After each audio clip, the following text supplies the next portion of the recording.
Good morning, everybody.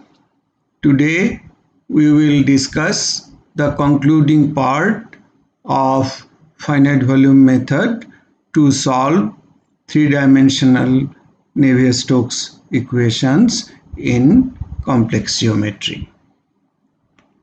If we recall, in the last class we discussed about equation 42. Equation 42 is basically outcome of equation 41 and 39. 39 and 41 both are momentum equations. 39, pressure is at level n plus 1, and then the velocities are advanced at the level n plus 1, and we can call all the velocities are at a level n plus 1 because the pressure is also at a level n plus 1. This is basically the projected velocity. In calculation, what we do not get pressure at n plus 1th level, we get pressure at level n, and then through the convection diffusion equation and pressure contribution we get a velocity which is provisional velocity, and this velocity has not yet satisfied continuity equation in each cell. So these velocity quantities in each cell u, v and w are provisional velocity, and there is a difference between this provisional velocity and the final velocity u, v, w n plus 1. And this difference we can call the velocity correction. If we recall, in Mach or simple algorithm, we have used basically superscript c. Here we have used prime. So this is velocity correction, and similarly pressure at a level n plus 1 minus pressure at a level n, if we subtract we get p prime. This is also synonymous to pressure correction. Then we can, basically what we said has been written here, that up prime is up n plus 1 minus up prime. These u's are all vector u's, that means they signify u, v, w. Then p prime is p n plus 1 minus pn at jth cell or jth phase. And then the corresponding flux corrections. So since the provisional velocities if we use, then the fluxes, that means the mass flux, will not satisfy continuity equation.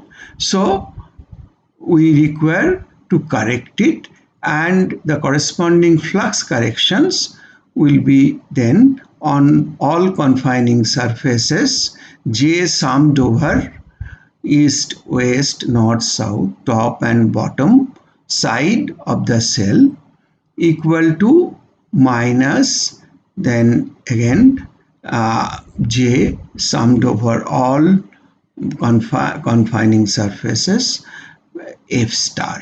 F star is basically that uses U stars. So this is equation 44. Now equation 42 and 44 can be simultaneously solved by the following method. This we have already discussed. Assume some guesses for the cell center pressure corrections, which is p prime. P here the suffix p is signifying center of the cell. Use interpolation to obtain the corresponding phase center corrections. That means the corrections that are applicable to each phase. Then at the center of the cell it is pp prime, at each phase pj prime. Use equation 42, that means this equation 42, to get cell center velocity correction up prime. Use interpolation to get the phase center correction uj prime from up prime and compute the convection fluxes, which is f prime j or fj prime. So fj prime equal to then rho uj prime dot sj. S is the surface vector for each confining surface and u is the vector quantity, means the velocities in x, y and z directions. Now compute the residual, that means right hand side and the left hand side of equation 44, which is again equation 44. Let us recall. So basically this will be, for a converged situation, this will produce 0. Now RHS and LHS of equation 44. We can use the residual to get new values of correction pp prime. An improved and faster way of doing this involves maybe conjugate gradient method, and repeat steps 2, 3, 4, 5 and 6 till residuals are 0. That is, and in computation getting exactly 0 is not possible. So we will define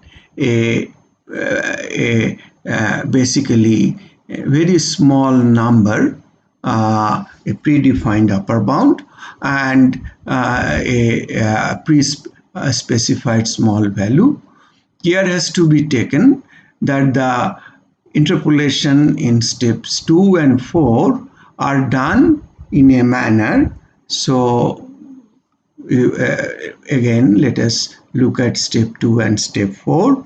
So these interpolations are to be done in a manner such that slow convergence does not result.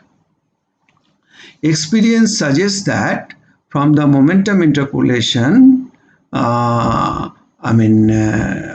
form of momentum interpolation may have to be used in step 4 instead of essentially linear interpolation. So step 4 we may deploy momentum interpolation technique.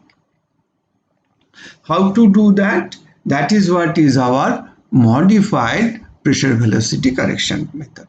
Now this step 1 to 6 what we have written, this is working algorithm and we want to make it little more robust, little more faster. So now we go for modified pressure velocity correction method. If the discretized equation for velocity is written as up star equal to u old minus del t divided by rho into vp. This uppercase V is the, we have already seen, this is the volume of the cell. So cell P, rho Vp, and these are basically convection and diffusion contributions. Then again delta T, from left hand side delta T has come to this side divided by rho volume of the cell P. Equation 45. We have to remember equation 45 throughout in order to properly understand the modified pressure velocity correction method. Now UP old, this is obviously the nth time step velocity.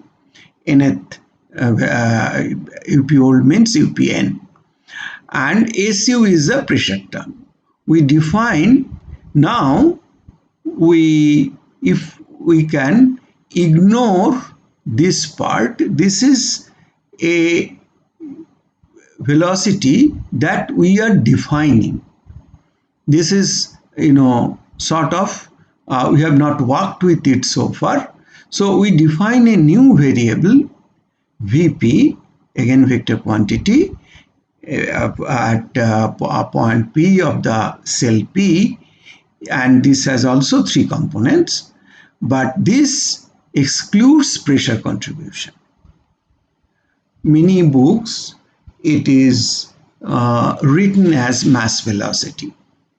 But it's matter of definition. We will understand it by the fact that there is no pressure contribution. And this is, we will call Vp. Now, to estimate the mass flux, Fe, we will write rho Ue, that means at the eastern face center, AC at the east face. Straightforward linear interpolation, when we have done, when we apply linear interpolation, basically, the eastern neighbor and the cell of interest P and E, they get involved, and we do interpolation between them, linear interpolation. We have already done it, in our second lecture, in our first lecture and second lecture, both we have discussed that, and we will mention it here again. This is given by equation 47, where the overbar, so basically that linear interpolation is indicated by this overbar. Overbar symbol means that linear interpolation which we used as equation 16. And what was it? If we recall, that at eastern face center, the quantity phi will be, this is volume of eastern cell, eastern neighbor, divided by volume of eastern neighbor plus volume of the cell of interest into phi p at the center of the cell P, plus volume of cell P divided by volume of eastern neighbor, volume of cell P, total volume into phi E. So this was a linear interpolation. Phi E into this factor, phi P into this factor. Phi P is at the center of cell P, whose volume is Vp. Phi E as the center of cell E, whose volume is VE. And this interpolation, linear interpolation, kind of central difference, gives us phi E at the face center. So now what we do, if we look at here, that Fe has to be calculated, and we have done it straightforward through linear interpolation earlier. And now what we will do, we will do momentum interpolation, which means we will do linear interpolation of these velocities which do not have contribution of pressure, this Vp and Ve. So linear interpolation of these two quantities for eastern cell face and contribution of pressure. And this contribution of pressure is basically the gradient grad P is estimated using pressure of at the point P, pressure at the point E, and also other neighbors for a non-orthogonal grid. The role of and this is sometimes this contribution also under relaxed, and the role of this under relaxation with non-staggered grid, because this is collocated grid arrangement, has been investigated by Majumdar 1998. It's a very important paper. I would suggest all of you to read this paper. I will give the reference of this paper at the end of the lecture. The velocity and pressure fields are calculated. So this new algorithm, that Gauss-Seidel type algorithm of Ishwaran and Prakash, that we have already seen, but this modified algorithm, what can be done? But this algorithm is also proposed by them, and here also Gauss-Seidel type iterations are used. So use equation 45 and 46. I suggested earlier 45 and 46. So basically 45 and 46 to compute cell center UP and VP. Make an initial guess of PP, pressure at the cell of interest. Use interpolation of equation 16. Equation 16 means linear interpolation of earlier slide. That means this, what you have written in this here by equation 16, to obtain face-centered quantities Vj and Pj. These are through linear interpolation. Compute mass flux through east face J by using this. So this mass flux, if J star, is rho Vj dot Sj minus delta T grad Pj dot Sj. Use equation Uj prime is delta T by rho grad Pj prime to compute flux correction at phase J. Then this Uj prime is used for, as has been written here, flux correction. So if we substitute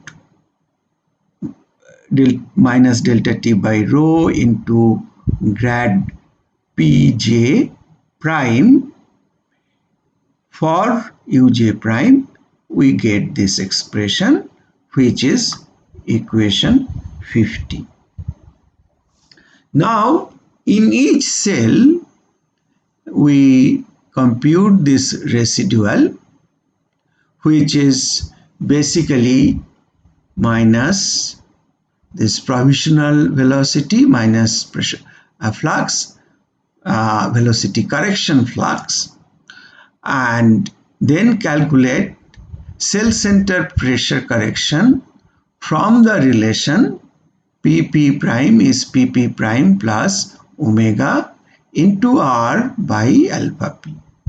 This is computed using the formulation for diffusion fluxes replacing phi by P prime. So this P prime, just the way we calculated diffusion flux, we will use the same technique, and we have to mention this omega, lowercase omega, is the relaxation factor. If omega is between 0 and 1, it is called under relaxation, that means less than 1, and for omega greater than 1 is over relaxation. And alpha P stands for diagonal coefficients that can be calculated by using alpha P equal to delta T, alpha 1 by delta x1, the western cell face, minus alpha 1 by delta x1 at the eastern cell face, plus alpha 2 by delta x2 at northern cell face, minus alpha 2 by delta x2 southern cell face, minus alpha 3 by delta x3 at the bottom cell, and minus alpha 3 by del x3 at the top cell. So this is, there is a small mistake. Please note it down. Equation 53 here, this is not minus, this should have been plus. Please note down this mistake. This has to be plus.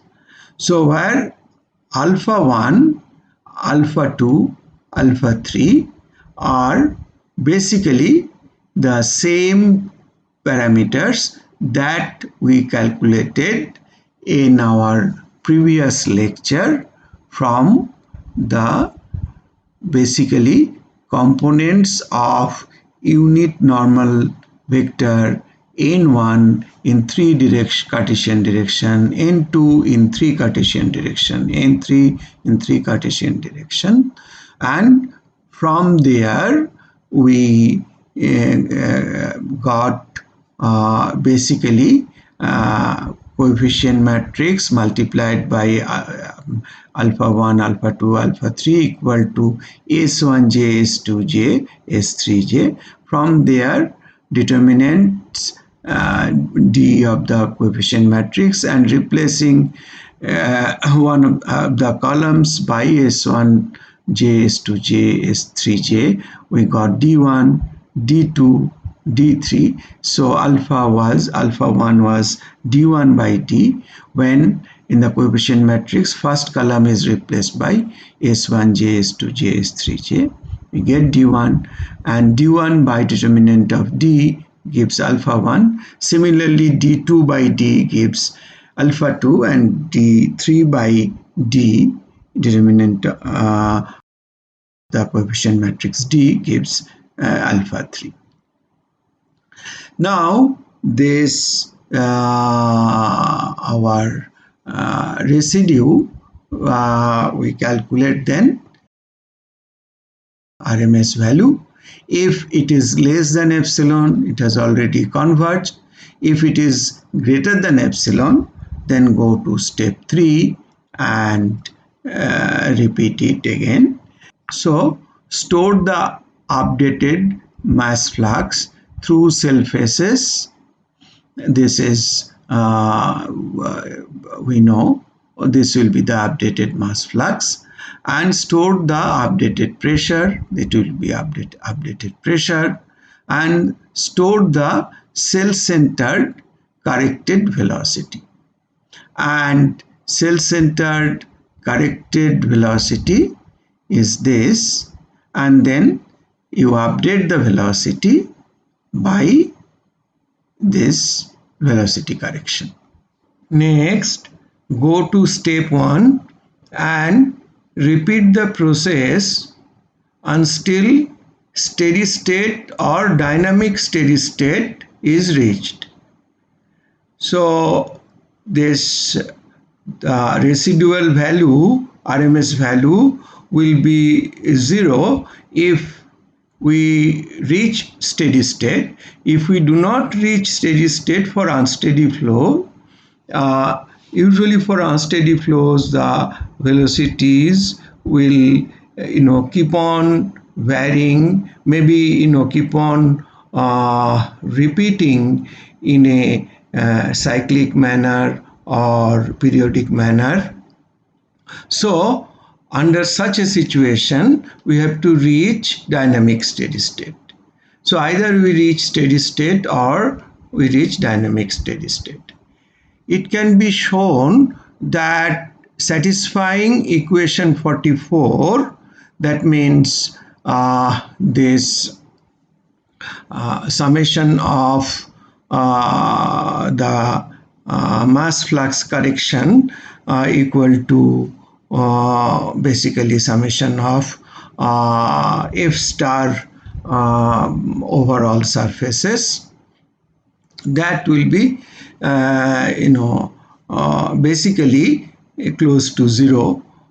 As I said, that 0 means steady state, but in numerical computation getting 0 is difficult. So it will be less than some predefined upper bound, maybe 10 to the power minus 3 or 10 to the power minus 4, then we have reached the steady state. So it can be shown that equation 44 satisfying equation 44 is basically equivalent to solving del square p prime grad square p prime equal to minus divergence of u star, that is provisionally calculated velocities, by delta t. When u star reaches n plus 1, this divergence of u n plus 1 is 0. So there will be no longer pressure correction. Otherwise, equation 57 is basically Poisson equation for pressure correction. So, simultaneously we get velocity correction term. When we get non-zero pressure correction term, we get a velocity correction by done by equation 58, and basically we keep on updating u star through velocity correction so that u n plus 1 evolves, and pressure also is modified through pressure correction so that pressure at the level n plus 1 evolves. The procedure which we have explained here is equivalent to solution of Poisson equation for pressure correction. We have already mentioned that. So after evaluating the corrected velocities and corrected pressure, the final pressure and final velocities, the energy equation is solved with a successive over relaxation technique to determine the temperature field. How it can be done while discussing Mach algorithm, we have discussed. See, basically after solving the velocity field, when we go to energy equation, no longer energy equation is non-linear because velocity quantities in the convective term are known. So solution is relatively easy and it can be done through successive over relaxation technique. The numerical procedure of Ishwaran and Prakash was used, and the detailed calculations were outlined by Prabhakar et al. In another investigation. It was very successfully deployed. Later on, it was again very successfully deployed by Tiwari et al.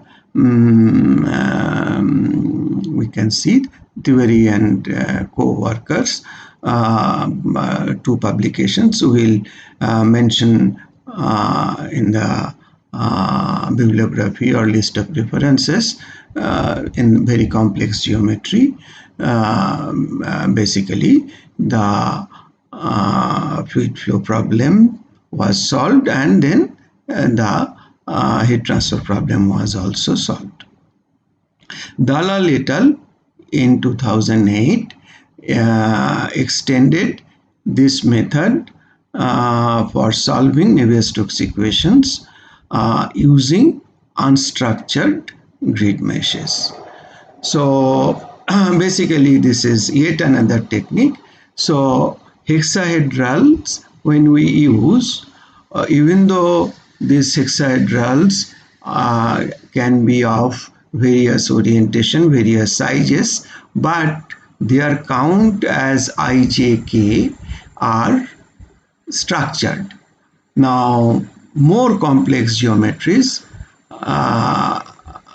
sometimes it is needed to adopt unstructured grids, because unstructured grids deploy, instead of hexahedrals, tetrahedrals, and these tetrahedrons can capture the tortuous geometry, tortuosity more accurately than hexahedrons. So, for some geometries, it is needed or it is desirable to use tetrahedrons.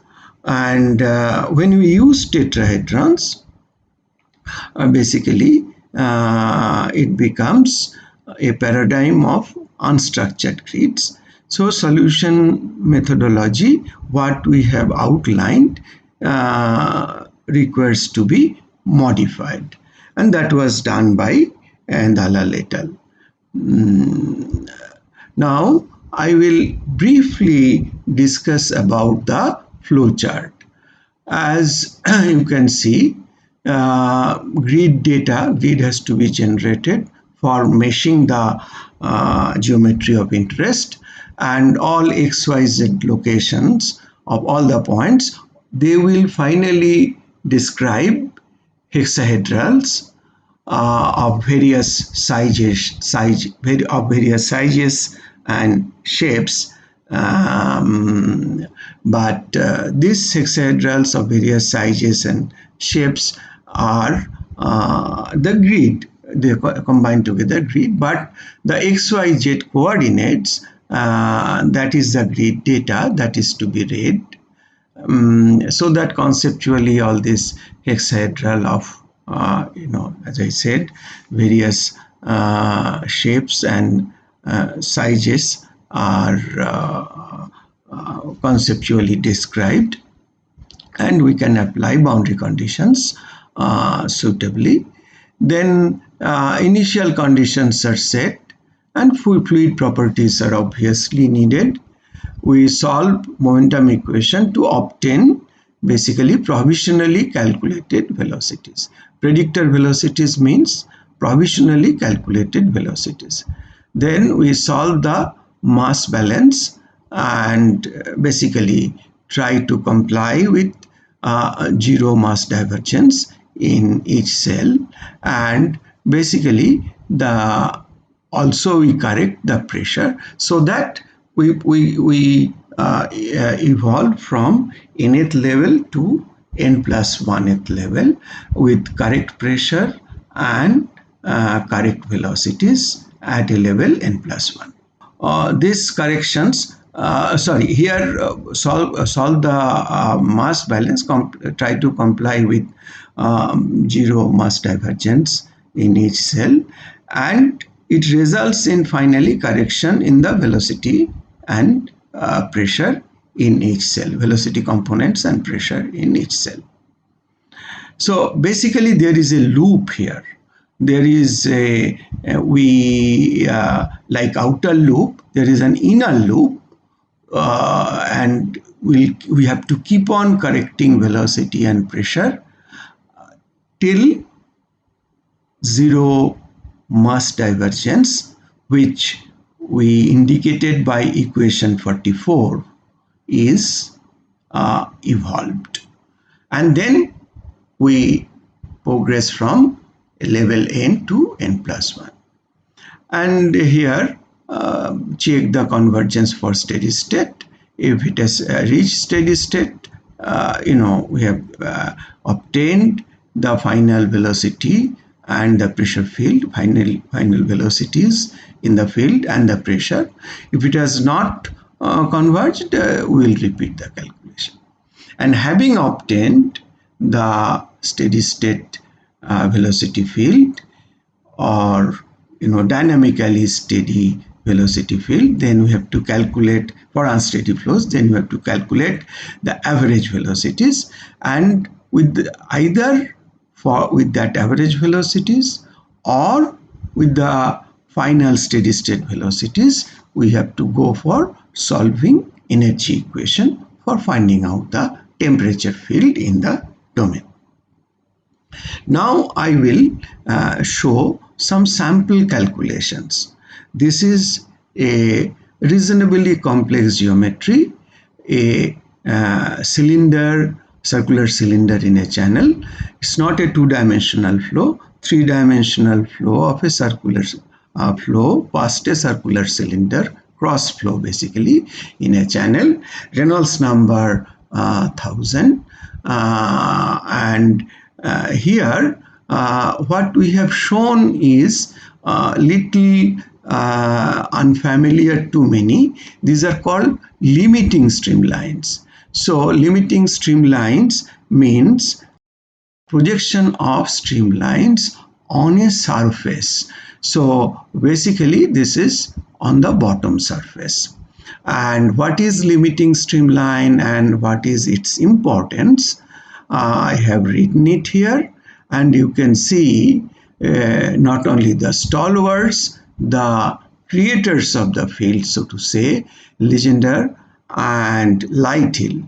You can get their views about this limiting streamline. There is a special technique to plot the limiting streamlines. As you can see that according to Legendre, the topology of three-dimensional streamlines projected on a no-slip body surface is analogous to experimental flow visualization. And then Lighthill also supported this argument, and these are very strong analytical tools for analyzing nuances of flow, or things like saddle point, things like nodes, etc. in analytical sense can be determined through this. Here you can see basically instantaneous limiting streamlines on the bottom plane, and this is unsteady flow, so obviously it will vary from time to time. And then if we plot the time average limiting streamlines, they will look like this. We will go for another example. This is taken from flow simulation in a module of a fin tube heat exchanger.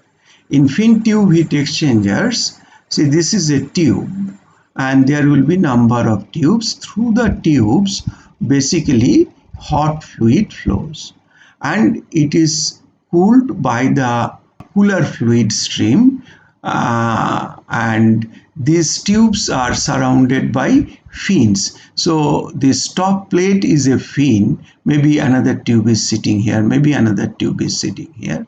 So, and bottom plate is also a fin. So these tubes are surrounded by fins, and through this the gap which we can see, rather through all the gaps, cooler streams flow to basically cool the heated fins and the tube through which hot fluid is flowing. This is another fluid.